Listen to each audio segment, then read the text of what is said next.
Fargo has got the best and most supportive entrepreneurial community I've seen anywhere in my life, right? Wow. I think one challenge, this is a challenge for every single founder. Fundraising is not easy, right? Whoa, yes. Yeah, and that's one I think every single founder can identify with that, right? I think what you quickly find is everyone wants to write the second check for your company. No one wants to write the first check, right? I love that. I love that. And So if student is watching this right now, they say, well, how do they go about figure this out? Their personal potential, what they are capable of, what they want to do.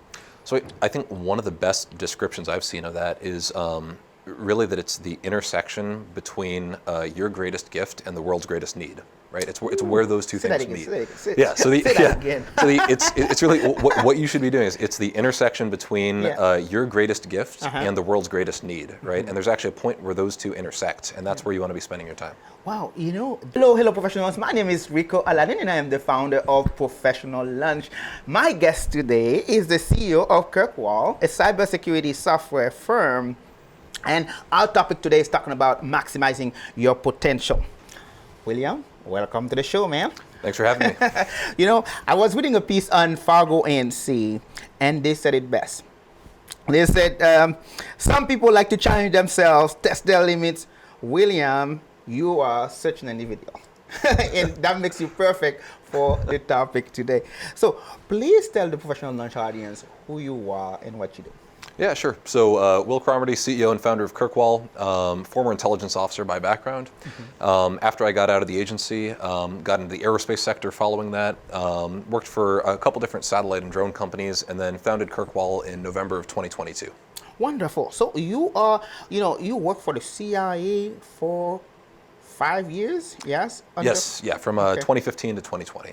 Wow, and you were under 30. Everybody see that. That's a very impressive thing. So tell me a little bit about your experience working there. Yeah, no, had a good time. So I was a case officer, also known as an operations officer. So I was undercover for a majority of that time. Definitely an interesting experience. Got to go some interesting places.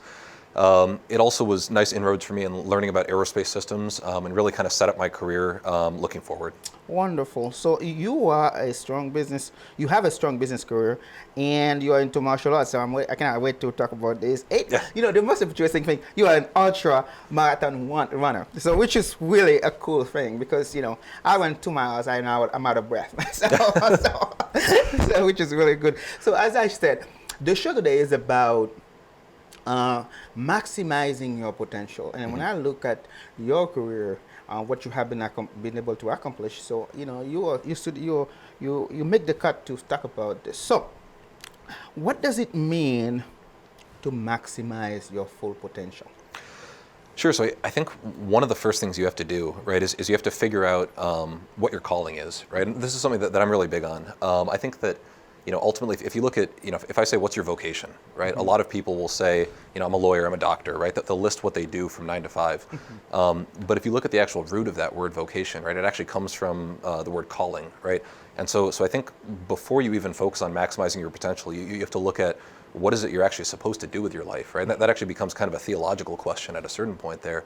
But it's really the idea that objectively there's something important that you need to be accomplishing with your life, and that's what you build towards, and that's what you're maximizing potential for. Wow. So tell me, give me. Can you use yourself as an example? So you have been able to accomplish. At what age did you find out what your vision is? I would say really it was probably towards the end of college, right? And I'd always known that I wanted to do something in that national security sector, right, in that defense sector. And I think for me, that really kind of crystallized as focusing on becoming an officer at the agency, right? And so I kind of tailored everything in my life towards that and worked towards that. Ultimately, I think the interesting thing about that is your calling can actually pivot over time, right? And so it's kind of a continuous assessment of what you should be doing with your life. And so for me, after being at the agency for a while, I found that there are actually a lot of different aerospace vulnerabilities and concerns that I was spending a lot of time briefing, and I wanted to spend more time fixing those. Yeah. And so for me, going to the American aerospace sector, focusing on how I could fix those problems my teams used to brief, actually ended up being an interesting pivot of that. Wonderful. So how do you define personal potential? Because if I want this show to be about helping students, so if student is watching this right now, they say, well, how do they go about figure this out? Their personal potential, what they are capable of, what they want to do. So I think one of the best descriptions I've seen of that is really that it's the intersection between your greatest gift and the world's greatest need, right? It's where those two things meet. Yeah. So it's really what you should be doing is it's the intersection between your greatest gift and the world's greatest need, right? And there's actually a point where those two intersect, and that's where you want to be spending your time. Wow, it's close to looking at your passion and something that, if you're passionate about, I don't know, singing and you can't sing, you probably won't be able to make a living out of that. And I think I have a guest on the show who make that, who talked about that before. So, most people don't know what their greatest gifts are. Mm-hmm. So how do you define the greatest gift? Yeah, so I think that's something that you kind of have to figure out by just getting exposure to as many things as possible. And I think maybe one of the biggest challenges as an entrepreneur and as a founder, right, is what do you say yes to and what do you say no to? Because you can spend 16 hours a day working and feel like everything you did today was valuable and still wish you had 10 more hours in the day, right? But I think, especially early career, like while you're in college or early career, right? I mean, you really want to be saying yes to absolutely everything, get a wide range of life experiences.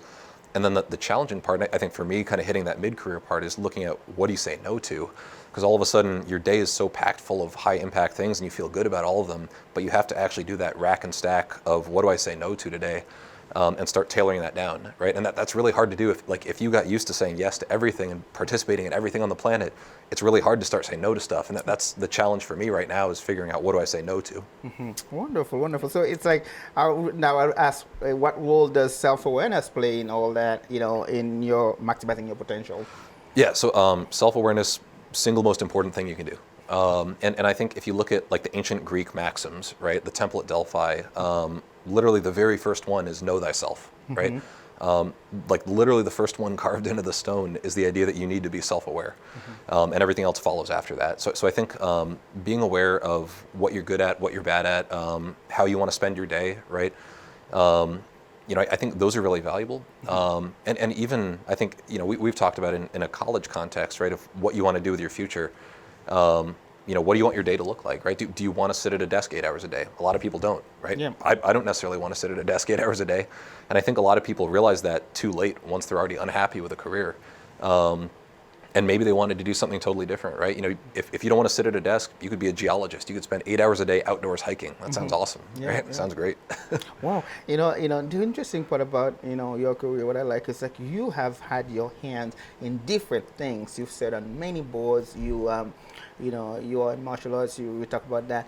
So tell me, how did you realize that security was something that could help you provide a service, or and how passionate are you about that also? Yeah, so part of the origin story for my company actually comes out of the UAS summit, right? The big annual summit in Grand Forks focusing on drones. And what I found was that every single year we would do a panel focused on security for autonomous systems. And every single year it felt very apocalyptic. It was everything's wide open. You can hack all this stuff. We're all doomed, right? It was very kind of pessimistic. And the message every year was, someone really ought to fix this, right? Someone needs to defend these autonomous systems, these aerospace systems, because they're all wide open. And after 3 years of doing that, I kind of looked left and right, realized no one else had done that, and said, hey, maybe I should do that. I had a good team of people I'd worked with at the agency, had a good network to focus on aerospace and technology threats. And at a certain point, sometimes if you realize no one else has fixed something, maybe it's your job to fix it. Yes, absolutely. That's good. That's good. So, what habits or routine have you had in your professional life that keeps you, or that helps you unlock your best self? So I think what you find pretty quickly is that your most limited resources are going to be time and energy. And for a lot of people, it's really energy. And so you really want to think about energy management. And so a lot of that actually ties into physical fitness, your diet, how many hours of sleep you get every night, right? The things that recharge you, because you'll typically run out of energy before you run out of money or any other resource. Wow. So managing your energy, I've never heard anybody talk about that before. So, explain a little bit more about that. So how do I manage my energy?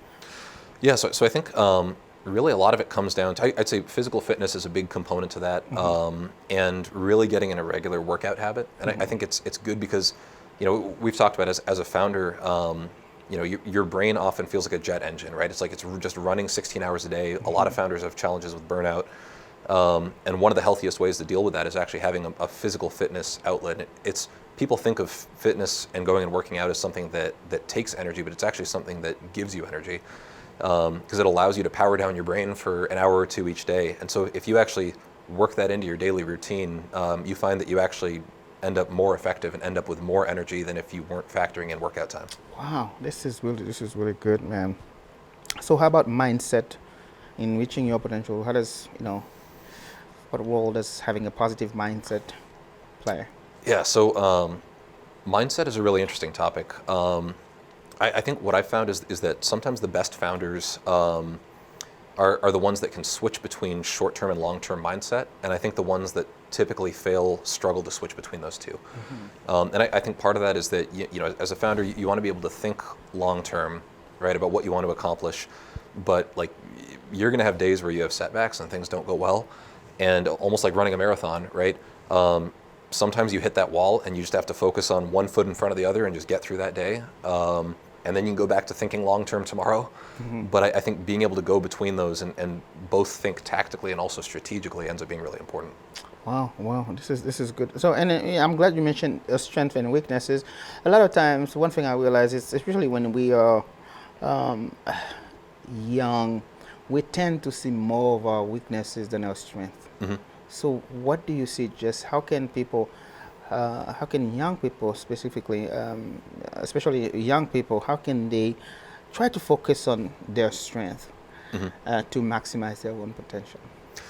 Yeah, I mean, I think getting involved in a wide range of things, I think getting involved in leadership in a wide range of things, whether that's, student clubs or anything else, I think that teaches you what you're good at. Yeah. And I think on the weaknesses side also, something that I found is that you can outsource almost anything, right? And so I've had friends that have said, here are my strengths, here are my weaknesses, and they take those weaknesses and they just find other people who have those strengths, right? And one of your strengths is very likely someone else's weakness and vice versa. And so it's actually something that you can often outsource so that you can focus on what you're best at. Wow, wonderful. So do you think that people's environment kind of prevent them from maximizing their own potential? I don't think. I think environment is an opportunity. I think every. So say like people in your environment, the kind of company you take. People always say, well, this is the kind of company you take. That's why you have. That's why you like this and stuff like that. So. Yeah, I mean, I think. I've seen corporate cultures and corporate environments not be conducive for things like innovation, right? And often that comes from the top. So I think if you're founding something, that has to be something you're very aware of is, am I creating an environment where I can move obstacles for other people, I can get things out of their way so that we can actually have that kind of climate that we want. And I think that even goes to thinking at a top level about how you treat people and what kind of experience they have when they're working at that company. Because even outside of just being a good person and treating people well, it's also extremely expensive to replace people. And I think a lot of companies kind of shoot themselves in the foot on that, right? By not treating people well and then wondering why they're spending so much money replacing people.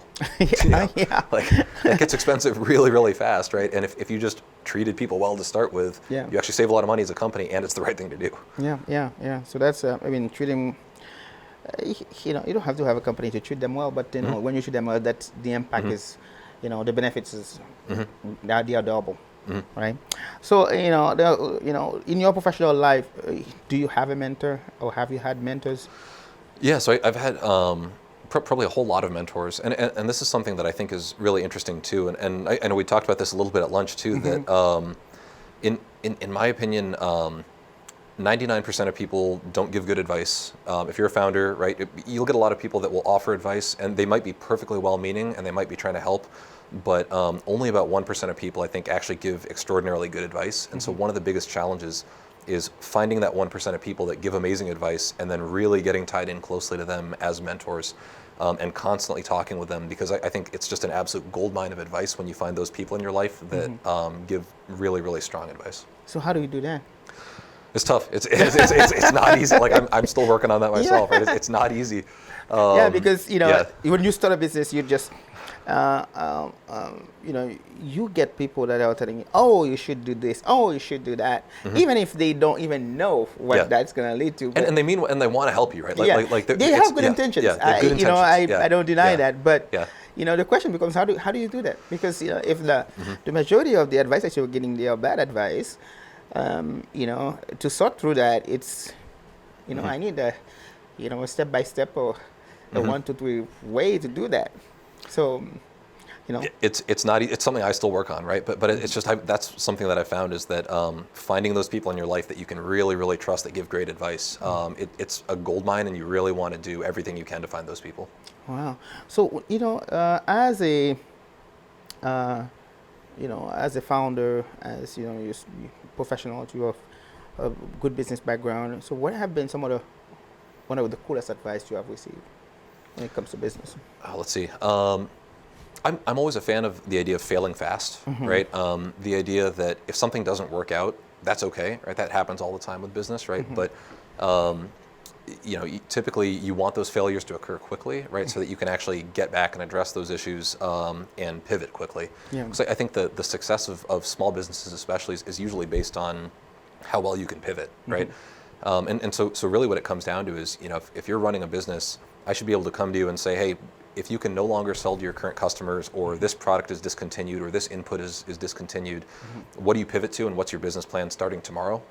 And then I should be able to say that to you 20 more times, and every single time you've got a backup plan, right? So I think as a founder, one of the most critical things is having an infinite number of backup plans. Wow, wonderful, wonderful. On that note, we're going to take a short break here. When we come back, we're going to talk to Will about some of the things that he loves about his work, and we will continue the conversation about maximizing your potential. We'll be right back.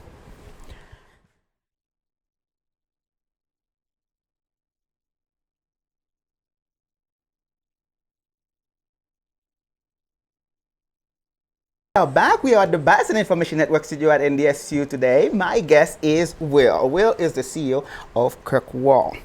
Did I tell you before that I thought Kirkwall was a health fitness company? I didn't know it was a cybersecurity firm.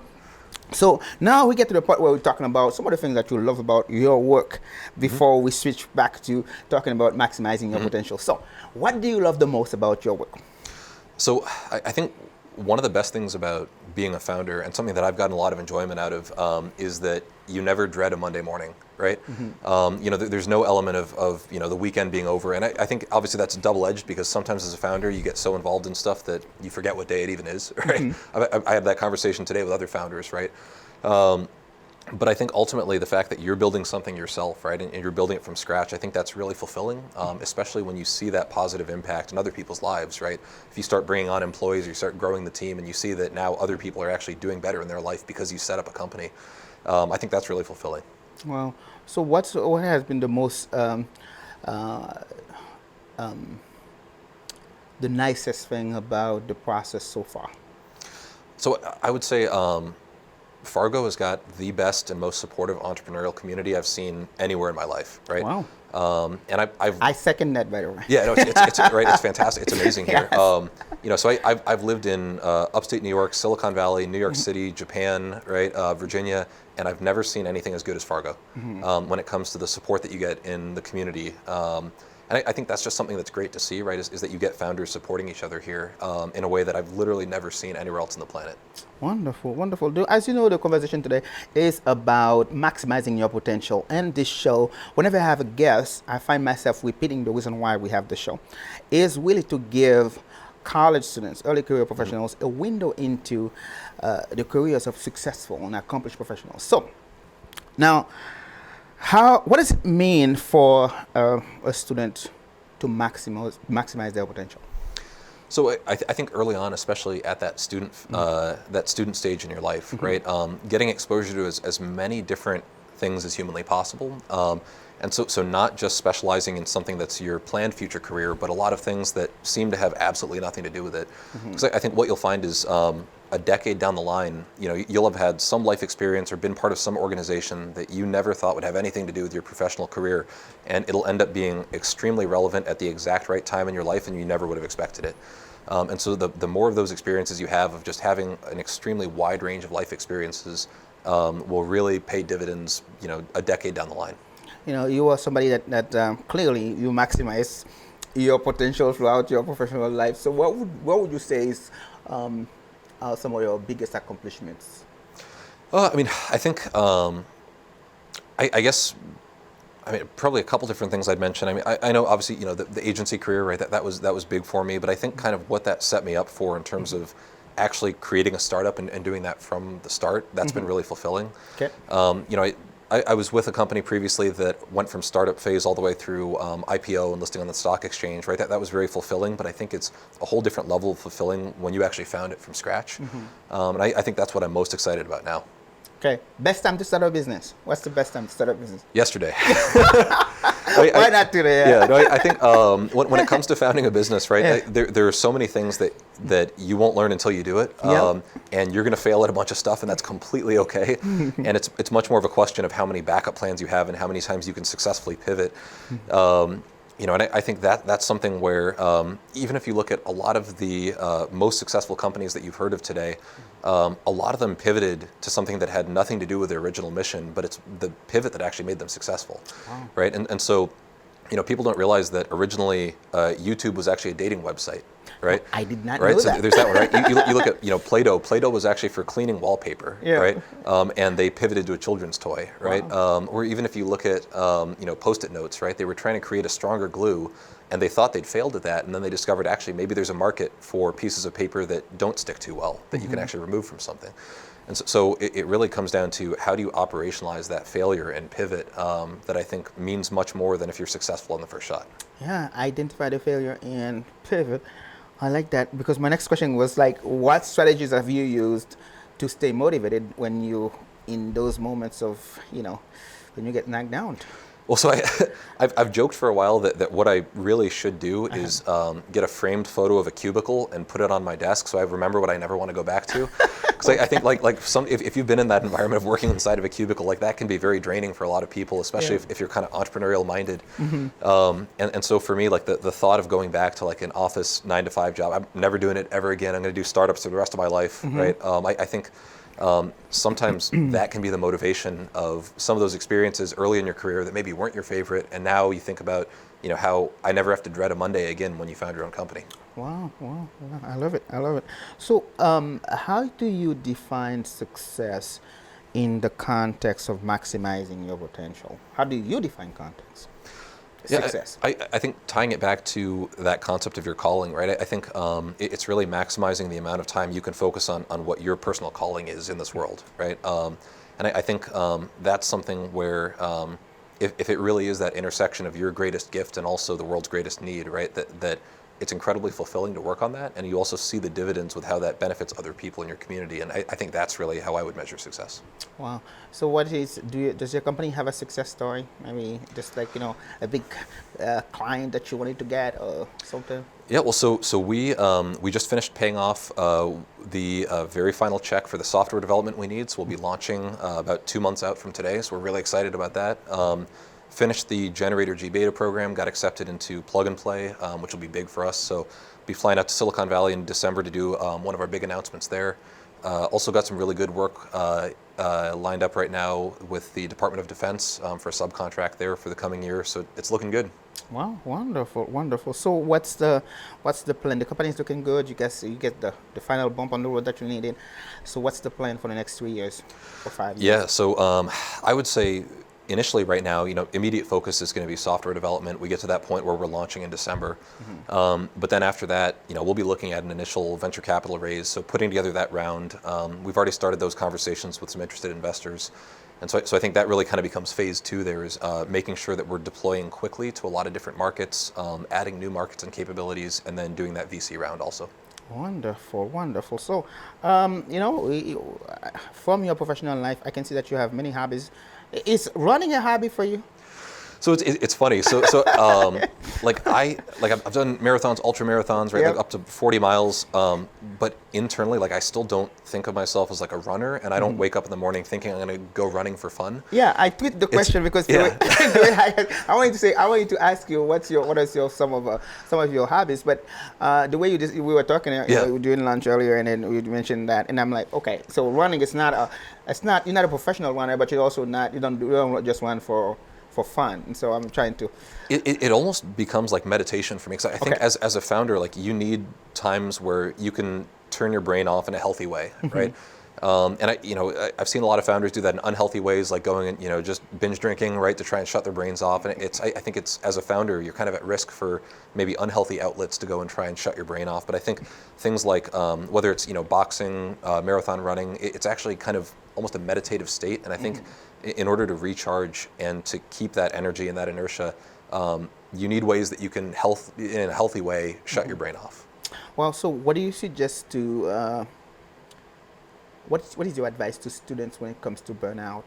Because some students, I'm finding out now, students, they work full time and going to school full time, and some of them, burnout is real for them.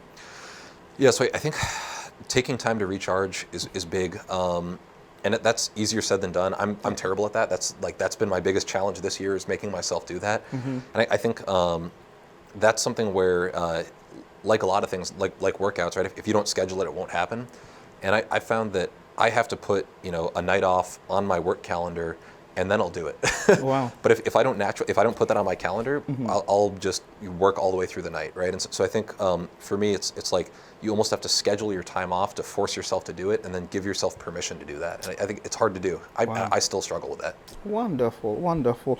We're going to take a short break here. When we come back, we'll talk about some of the challenges that Will faced in his line of work. We'll be right back.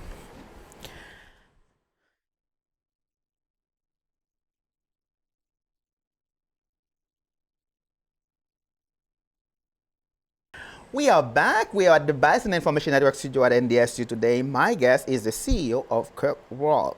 Kirkwall is a cybersecurity firm. Well, welcome back, man. Now we're going to talk about the challenges. As we know that everyone, in whatever line of work you are, you will face challenges. Can you share some of the biggest challenges you have had in your line of work, or starting the company, or Yeah, so I think one challenge, this is a challenge for every single founder. Fundraising is not easy, right? Oh, yes. Yeah, and that's one I think every single founder can identify with that, right? I think what you quickly find is everyone wants to write the second check for your company. No one wants to write the first check, right? I love that. I love that. So I think that's one of the challenges is how do you structure your company in a way so that if fundraising takes longer than you expect, you'll be okay, right?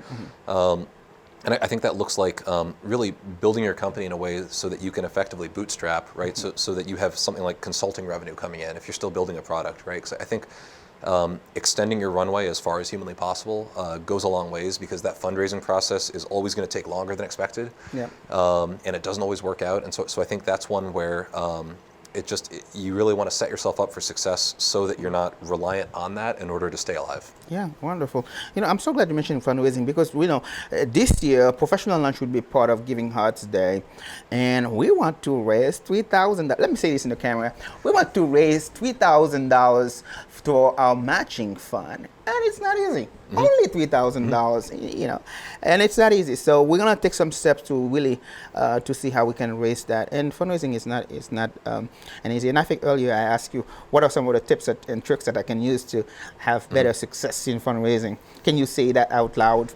Yeah. So one that came to mind when we were talking earlier, there's a fantastic book out there called 10X is Easier Than 2X. Best business book I've read in years. And I'm pretty picky on business books, right? Yeah. And this one was really excellent. And I think one of the main things that they talk about there is the idea that choice paralysis is actually one of your biggest challenges, right?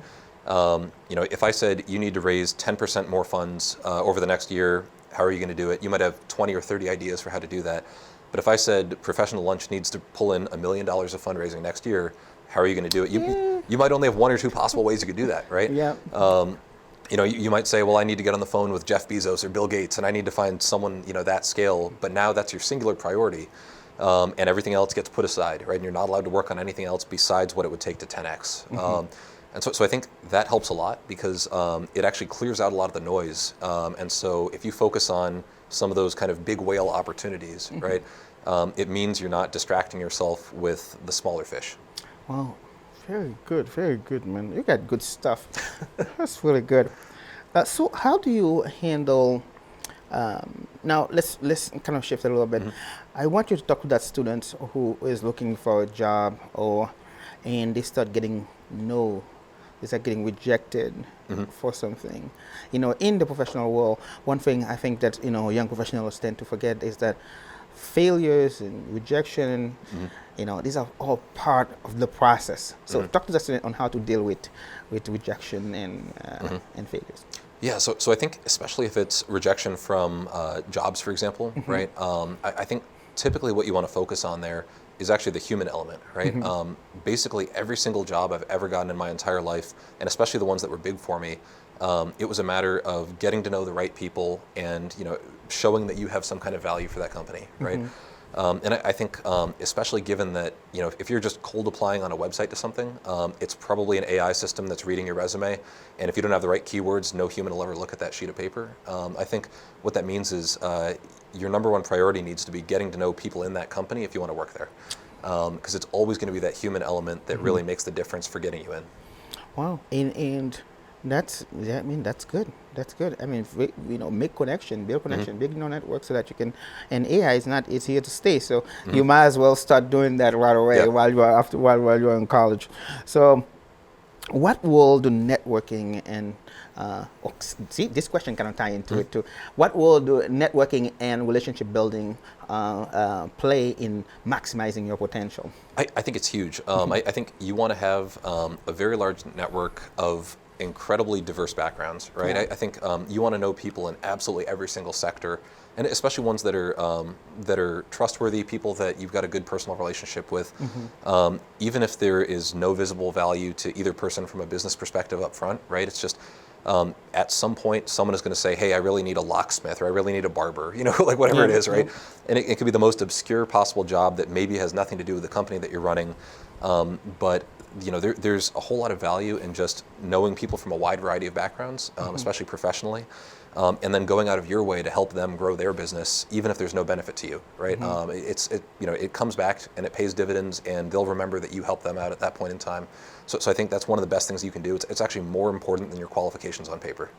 Wow, this is good. This is all good stuff. Man, I feel like I should put some things on repeat, So, and we kind of talk about this a little bit as founders. Sometimes it's kind of hard to manage, to work-life balance is a little, it's complicated. Some people say as a founder, you don't get to work-life balance. You work all the time.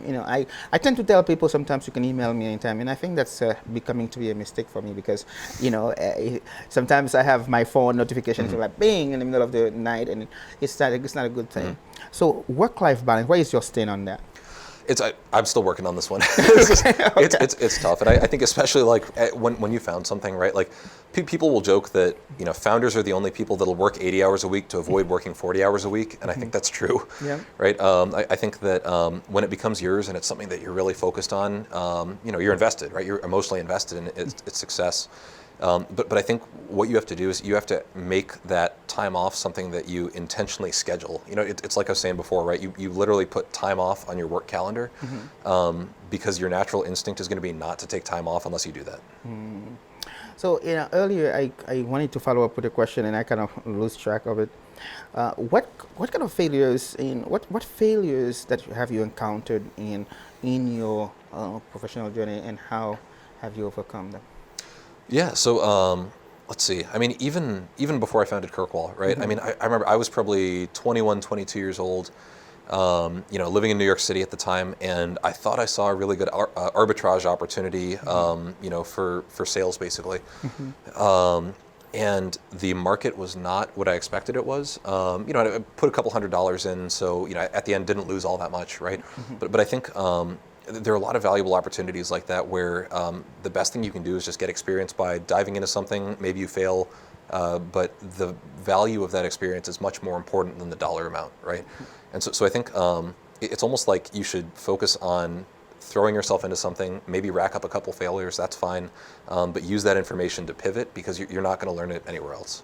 Wow, wow, this is really good. So, yeah, and we get to the final few minutes of the show. This is the part that I really focus on giving the students or early career professionals something. How can students make the most out of college? So this is actually a huge one that I've seen, which is you really want to go out of your way to reach out to people and connect with them. And even if it's, hey, let's get a coffee, right? I'd love to learn from your experiences. I think that's something incredibly valuable. And I've still got business relationships that came from those kinds of outreach, from a decade ago, right? And I think what's really interesting and what's telling for me is, like when I go speak on stage at a conference, right? Or if I've gone and spoken in front of high schools and colleges, right? I'll always finish by saying, please reach out to me if there's anything I can do to help you out. Like send me a note. I'm glad to get coffee. Glad to point you towards people that can help you in your career. I'd say about 1% of people will take me up on that. 99% will not do that, right? And I think what's interesting about that is it really shows that you have to take the initiative, because the 1% that do reach out, I'll connect them to anyone they want, help them out in their careers. And that's an open invite for anyone listening right now too. Like I will gladly help you out, get you connected to who you need to advance your career. But I think that's the most interesting part is that 99% will not take you up on that offer. Why do you think that is, though? Why do you think that they won't take you on? I think sometimes people get nervous about reaching out to someone they don't know, right? Or they view it as intimidating to reach out to someone. But I think really it's, you kind of, you get out of life what you negotiate for, what you take, or what you go for, right? And I think, the worst thing that happens is you don't connect with someone for coffee, right? The best thing that happens is they get you connected to a company that's the rest of your career. So there's almost no reason not to do it, right? It's almost always worth taking the shot and reaching out to someone and just saying, hey, I'd love to sit down and get coffee. I think if you're on the receiving end of that too, you're never too good to get coffee with someone. Everyone is worth at least one coffee. And you should always be willing to sit down with someone that wants to sit down with you and get a coffee. Yeah, wonderful. One thing I realize is sometimes I ask that question, how can students make the most out of college? Probably to maybe almost to 100 people now. And I make some posts because it was for our own internal needs, with professional lunch, to find out what can we tell students. And the number one answer was get involved. Yep. Tell them to get involved on campus, get involved in clubs, And the number two question is it's really connect with other people. You have to be willing to make the step, no matter how scary it is. And I don't know how to convince students that it's okay to reach out to a business and say you are interested in learning about what they do. Because students have that, I like to call it, it's like a universal ID they have that can get them to any businesses. And 99% of businesses, just to have, to say the least, is if you are in college right now, regardless of your major, you can just call any company and ask them, can I, would I be able to have a tour? Would I be able to have a tour to see what you do and to shadow someone?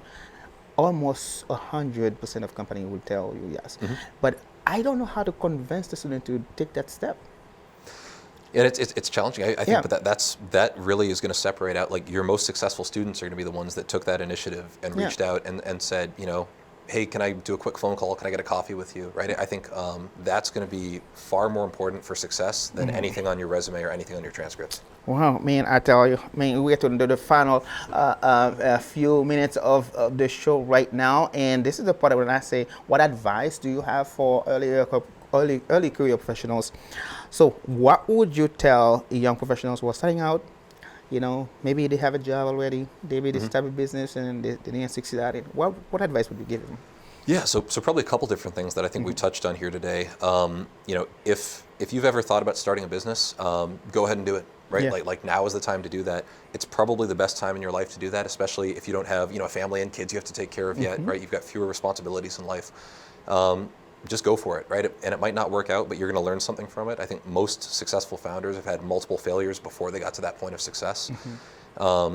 even like Warren Buffett, right? He got started putting pinball machines on location in bars and restaurants, right? And people don't think of Warren Buffett as, a pinball entrepreneur, right? But that's how he got started, right? Or Mark Cuban is doing door-to-door sales. Yep. And so I think for a lot of them, it's just getting started on it early, right? Building an incredibly wide and diverse network. So just meeting as many people from different walks of life and careers as possible.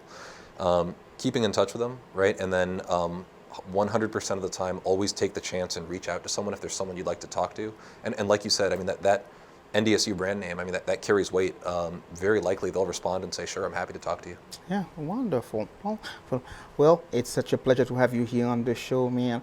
I appreciate everything that we talked about today, and the topic was a very good one too, maximizing your potential, and I think will fit that bill because of the successes that he has had in his professional life. We are so glad that you are here in the studio. Now, there's a few things I want to mention before we end the show. We are going to be part of Giving Hearts Day, and we need to raise $3,000. So if you're a friend of Professional Lunch, if you like Professional Lunch, if you like the content that we are putting out, by all means, reach out to me on LinkedIn, Facebook, even YouTube, so that you can see how you can help. Professional Lunch rely on guests and friends and other organizations to keep bringing you those wonderful content and accomplished professionals. So reach out to me and let me know how you can help. And also follow us. The least you can do is follow us on LinkedIn, on Facebook, and subscribe to our channel on YouTube and TikTok and Instagram and all that. So find us on social media and follow us. We really appreciate that. Now, this is the part that I tell you. It's up to you to make today a great day. Have a great day. That's it. Awesome. Thank you, man.